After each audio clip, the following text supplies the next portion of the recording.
बुधवार को जब नीतीश कुमार बतौर मुख्यमंत्री नालंदा विश्वविद्यालय के उद्घाटन में बोल रहे थे, तब वो अपने भाषण में नालंदा के दोबारा बनने की कहानी पर बहुत जोर दे रहे थे, जिसमें वे यूपीए की सरकार, कलाम और प्रणब मुखर्जी पर भी कुछ बोले। आखिर नालंदा के बनने की कहानी में ऐसा क्या है, जानते हैं इस वीडियो में। नमस्कार, मैं मानवेंद्र सिंह। इस कहानी की शुरुआत होती है सन 2005 से, जब बतौर मुख्यमंत्री बिहार में नीतीश कुमार नालंदा को वापस स्थापित करने के लिए 24 नवंबर को राज्य की ओर से प्रक्रिया शुरू करते हैं। इससे कुछ समय बाद ही मार्च 2006 में विधानमंडल की मीटिंग हुई। इस मीटिंग को संबोधित करते हुए तत्कालीन राष्ट्रपति कलाम साहब ने जिस चीज का जिक्र जरा जोर देकर किया, वो था नालंदा विश्वविद्यालय। कलाम साहब अपने समय में शिक्षा को लेकर बड़े सजग रहने वाले व्यक्ति थे। शिक्षा संस्थानों के उत्थान की चिंता करना, छात्रों से मिलना, पढ़ना पढ़ाना, इसके खूब शौकीन थे। अब 2005 के 24 नवंबर से हम लोगों को काम करने का मौका मिला। तब से बिहार के विकास का काम हम लोगों ने शुरू किया। ये काम हम लोगों को उसी समय शुरू हुआ था। अब उसी बीच मार्च 2006 में तब तत्कालीन राष्ट्रपति श्री एपीजे अब्दुल कलाम बिहार आए थे और उन्होंने बिहार विधानमंडल में अपने संबोधन में नालंदा विश्वविद्यालय को फिर से स्थापित करने की बात वहां पर कही थी।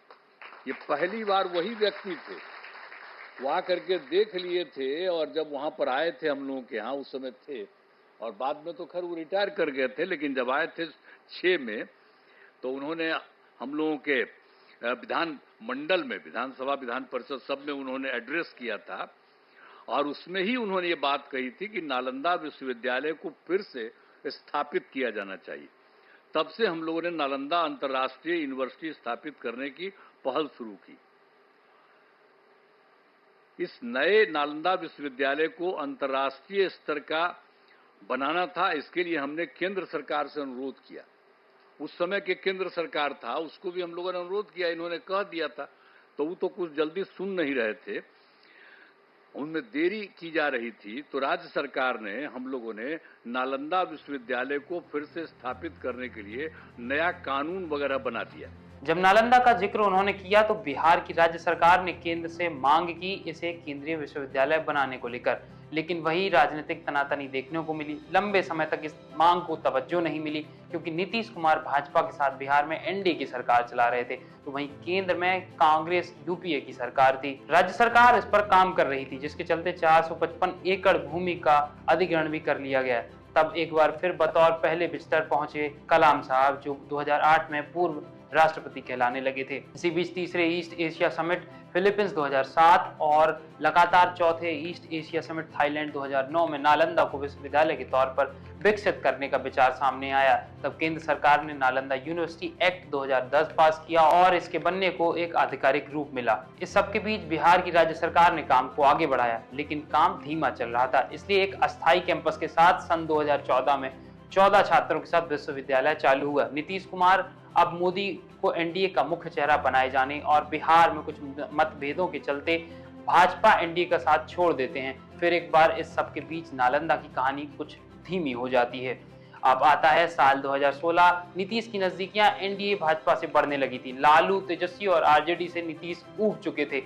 इसी साल तत्कालीन राष्ट्रपति प्रणब मुखर्जी राजगीर पहुंचे, इसका शिलान्यास करते हैं और 2017 में बिहार में फिर एक सत्ता परिवर्तन होता है। नीतीश भाजपा के साथ आ गए और मुख्यमंत्री भी बने रहे। फिर नीतीश एनडीए छोड़ इंडिया गठबंधन की नींव तैयार करने लगे और चुनाव से पहले चौंकाते हुए एक बार फिर एनडीए में शामिल हुए और प्रधानमंत्री का नालंदा विश्वविद्यालय के लिए खूब धन्यवाद करते हुए भाषण देते हुए देखे गए। और आखिरकार इतने लंबे समय बाद बिहार को अपनी पहचान का एक और सिरा हासिल हुआ। सबसे खास था जब G20 में मोदी जी अतिथि राष्ट्रों के साथ एक दीवार के साथ फोटो खिंचाते, तब अतिथि इस खंडर सी दीवार की कहानी जानने के लिए उत्सुक जरूर हुए होंगे। 450 ईस्वी में गुप्त सम्राट कुमार गुप्त ने इसकी स्थापना की थी। इसमें लगभग 10,000 छात्र पूरे एशिया से पढ़ने के लिए आते थे और उन्हें पढ़ाने के लिए 2000 से ज्यादा शिक्षक हुआ करते थे। 300 कमरे, 7 हॉल और 9 मंजिला एक बड़ा पुस्तकालय जिसमें 3 लाख से ज्यादा किताबें थी। उसका नाम धर्मगूंज हुआ करता था। इसमें प्रवेश का आधार उनकी मेधा क्षमता थी। यहाँ छात्रों को पठन पाठन रहना खाना सब कुछ निःशुल्क हुआ करता था। फिर लगभग 800 साल बाद 1193 ईस्वी में बख्तियार खिलजी ने आक्रमण में इस विश्वविद्यालय को नष्ट कर दिया। इसका पुस्तकालय जला दिया, जिसकी आग हफ्तों तक जलती रही। यहाँ हर्षवर्धन, धर्मपाल, वसुबंधु और धर्मकीर्ति जैसों ने शिक्षा पाई। विज्ञान, ज्योतिष, गणित, साहित्य, वास्तुकला समेत 1 दर्जन से अधिक विषयों को पढ़ाया जाता था। आज लगभग 800 साल बाद इस ज्ञान के स्थान को वापस पुनर्जीवित किया गया है। अब इसे 1749 करोड़ की लागत में 2 अकादमिक ब्लॉक, 2 ऑडिटोरियम, 40 कमरे बनाए गए, जिनकी क्षमता 1900 छात्रों के लिए उपयुक्त है। 550 की क्षमता वाले आवासीय हॉस्टल को भी बनाया गया है। इसमें faculty club, international study centre और स्पोर्ट्स कॉम्प्लेक्स को भी बनाया गया है। इसे ग्रीन कैंपस के रूप में विकसित किया गया है। Solar plant, water recycling plant, 100 एकड़ में जल निकाय भी हैं जो इसे प्राकृतिक स्वरूप देंगे। फिलहाल 17 देशों के 1400 छात्र यहाँ पढ़ाई कर रहे हैं। इसका उद्घाटन प्रधानमंत्री मोदी ने राजगीर पहुंच किया। इससे पहले पीएम ने पुरानी नालंदा को देखा, जो यूएन की संरक्षित धरोहर है। इस समारोह में प्रधानमंत्री मोदी, बिहार के मुख्यमंत्री नीतीश कुमार, विदेश मंत्री जयशंकर और 17 देशों के एम्बेसडर मौजूद रहे। यहाँ बौद्ध अध्ययन, दर्शन समेत अन्य विषयों का पठन पाठन चल रहा है, जो यूजी, पीजी, पीएचडी कराते हैं। कहानी अच्छी लगी तो कमेंट करिए और ऐसी कहानियों को जानने के लिए देखते रहिए लोकमत हिंदी।